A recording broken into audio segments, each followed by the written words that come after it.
I think Gary's very confused about where his voice sits. It's a very deep voice, and he thinks that I'm asking him to do something he can't do, and I believe otherwise.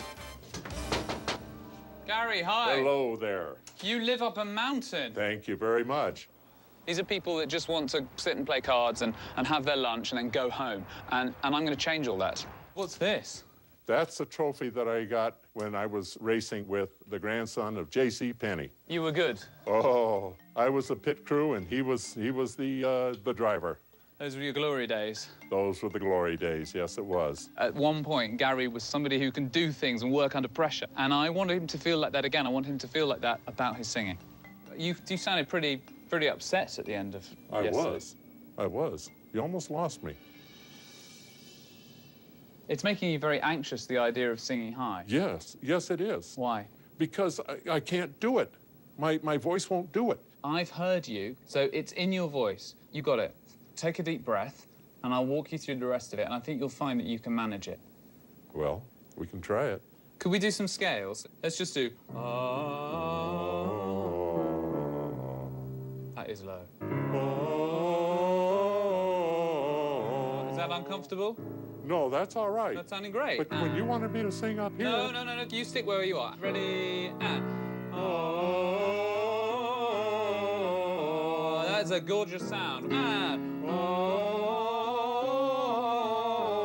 one more. Last one. Ready, and... You see, you're just about at the top of my scale. That's great. Well, listen, where we got to there is 2 notes higher than the song. Okay. So the note that we need, you just sang, no problem. Oh, that feels fine. Yeah?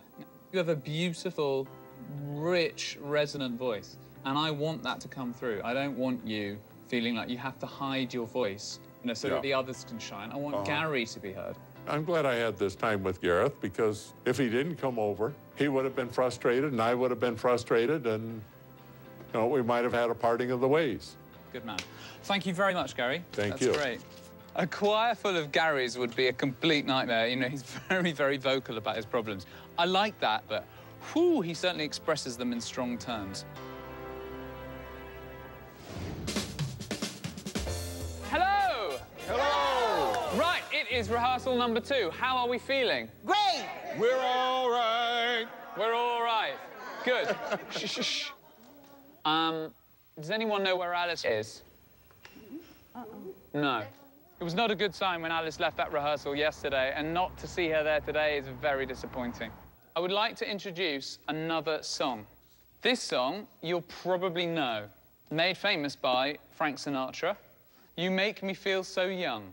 This line, you make me feel so young, is just in the soprano part. And 1, you make me feel so young.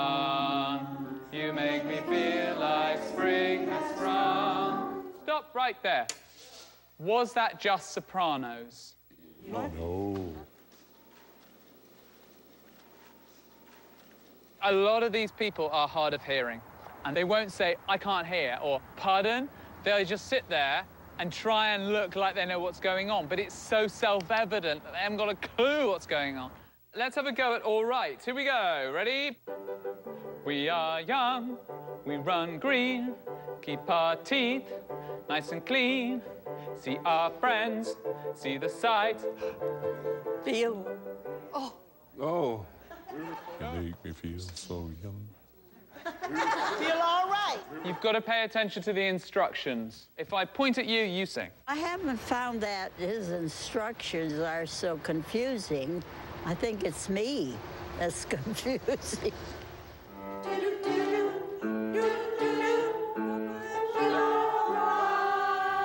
I think some of you just get a bit carried away with your doo-doos.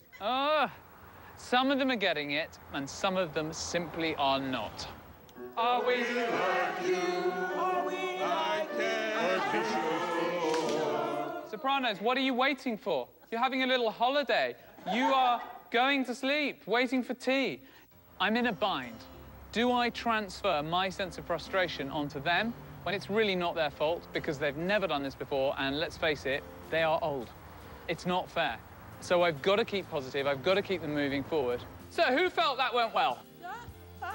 Or do I just, start telling them off?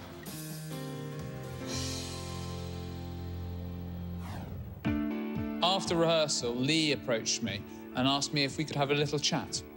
So are you 81? 81, yesterday. Congratulations. Thank you. Happy birthday. When I was 10 years old, my grandmother took me to her church. They trained me, so I have been singing solo in her church at 10, 11 years old. I have been a widow for 19 years now. You know, that's very hard, and having no kids and anything. That was my husband. Oh, this is your husband? All those flowers are from our garden in Tallahassee, Florida. You look beautiful in this picture. It's lovely. Yeah, I was younger then, too. After he died, suddenly I stopped singing for good. Altogether? Yeah, that was in 1993. So that's 20 years that you haven't sung.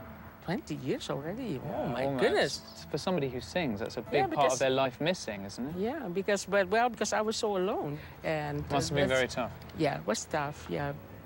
Hearing Lee talk about her husband dying and the love that she had for him, and it really affected me because, you know, I'm married and I know that's going to happen to me one day, and I found it really, really difficult to listen to. I just can't understand why... I stopped singing. Why singing would... I don't know, because it's too much emotion for me. You've been holding back. Yeah, I was holding back. Well, I hope that you're going to stop holding back. Yeah, singing and joy is together to me, and I think I owe it to myself to give myself some joyful moments again in my life. I agree. Yeah. You know, you're never too old for joy. No, that's true.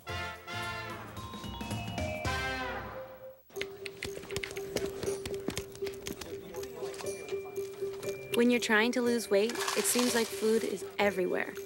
But with your very own Weight Watchers personal coach, you've got a plan and support from someone who's been there before and knows what it's like.